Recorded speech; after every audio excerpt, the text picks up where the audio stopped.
Hello, my name is Dr. Craig Stark, and I'm a professor at the University of California, Irvine. Research in my lab tries to figure out how memory works and how it changes with things like age and dementia. Now, we all know that our memory gets worse with age. That's something that a lot of us have encountered. The things that seem to actually change with age, though, are actually rather specific. So you may have something like, I know I remember it, but when did that actually happen? Or, I know I've seen her before, but who is she? Or the classic one, I know I came home and I put my keys down, but where did I leave them? So these are the kinds of things that we actually see change in our memory as we age.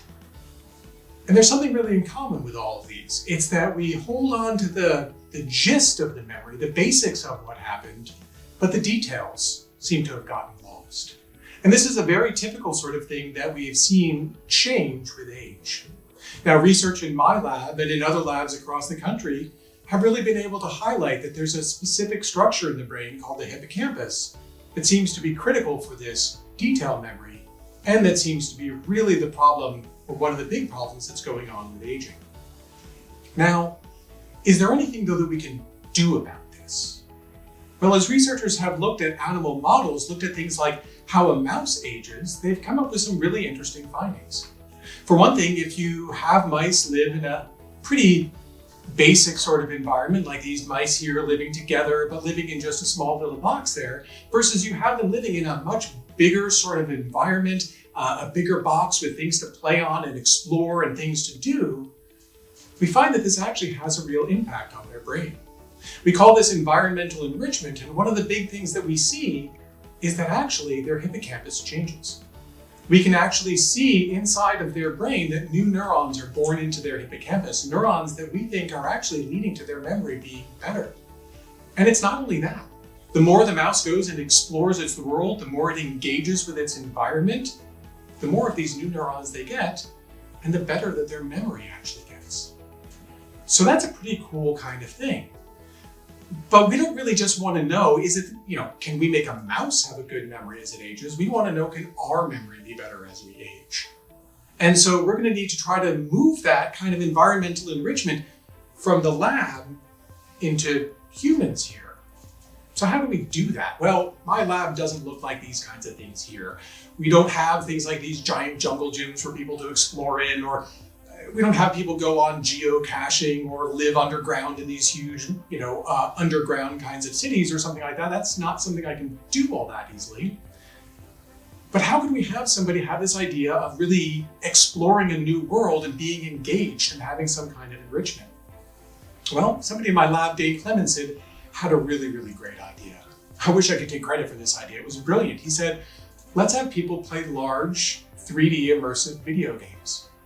These worlds are gigantic and people have spent millions of dollars making really rich, engaging experiences. Let's have people actually go and explore these worlds and play commercial off-the-shelf video games to give them enrichment, to give them something new, to feed their hippocampus new things to learn.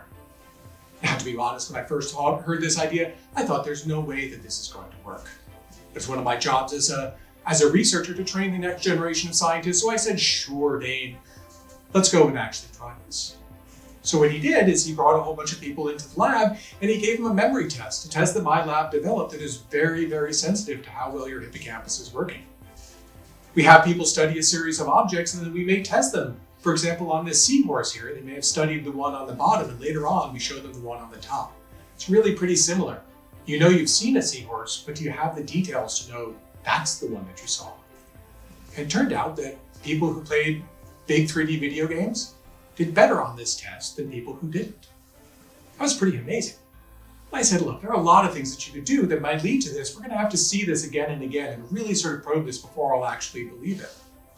So one of the next things we did is we brought people into the lab and we brought in people who've never played video games before and we had them play video games. Well, some of them played a 3D video game. Here in this case, it was Super Mario 3D World. They played it for a half hour a day for 2 weeks. Other people came in and they played a simpler game, Angry Birds. And other people, we didn't do anything. We tested everybody before, we waited 2 weeks, we tested them again. We waited 2 weeks and we tested them again. What we found in this, amazingly, was that those people who had played Super Mario 3D World actually got better.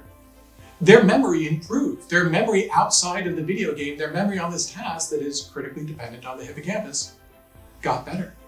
The others, there was no change. So playing a certain kind of game seemed to actually improve your memory. Now you may be saying to yourself at this point, really? Playing something like Super Mario 3D World is going to make my memory better? Come on. Well, one of our big things to do was see, does it work in anything other than college undergraduates? Because so far these studies have just been in undergraduates. So we took people who were in their 60s and 70s and we did the same thing. We would show up to their house, we would give them a big flat screen TV and a Wii U, and some of them played Super Mario 3D World. Others of them played Angry Birds, and others of them played a new solitaire game that we installed on their own computer. And we ran the same experiment. We let it actually go out for a month or so worth of playing here, and the amazing thing that we found was that just like the younger adults, just like the college undergraduates, it improved their memory. So what you're seeing here is that, well, for those who just played solitaire on their computer, nothing happened. You didn't get any better. It's not just playing anything that's going to do something for you here. But those who played Super Mario 3D World got better. After 2 weeks of playing, they were better. After a month of playing, they were better still. And this, in fact, lasted for at least a month. Now, I've not shown one little bit of the data on here yet, the data from Angry Birds. In the younger adults that hadn't done anything, in the older adults, though, we thought that if you're 75 or something and we show up to your house with a whole game console, that's an enriching experience. You're learning something new just by doing that. So maybe you'll see a little bit of an effect in that group. Sure enough, that's exactly what we saw. So the idea is that being engaged in learning something new, feeding your brain something new to learn, that's what's actually improving your memory. Now we've seen this time and time again. So far, my lab has run 5 studies in almost 300 participants. And each time we've done this, we've seen that if you don't have anything that you're really engaged in, it's gray bars, there's no effect. A little bit of enrichment, maybe a modest effect in blue there. But if we're really having you learn something new, those red bars show an improvement.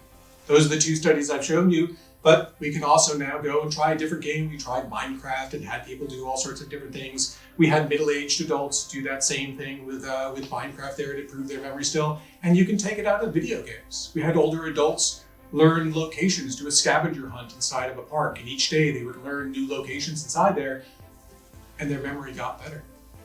Not just for where things were in the park, their ability to learn new information completely outside of this improved. So in all of this though, games are great, but the message isn't that everybody should just go out and play video games. The real message here is you need to engage with your world. You need to learn to do new things. That's the key in all of this. Feed your hippocampus something new to do, something new to learn, something new to figure out. And that's what actually seems to make your memory better. So if you want to pick up a controller and hop into one of these big immersive 3D worlds, great, you're going to be learning a lot of new things. How to play the game. Maybe you have a great way to actually talk to kids or grandkids on something like this, and that's great. But you could also pick up a brand new book, and maybe once we're out of quarantine and this sort of thing, you could be engaging in all sorts of social activities. But doing something new, something enriching here is what this all seems to come down to. So explore your world, learn new things, and that's how your memory is actually going to get better. Thank you very much.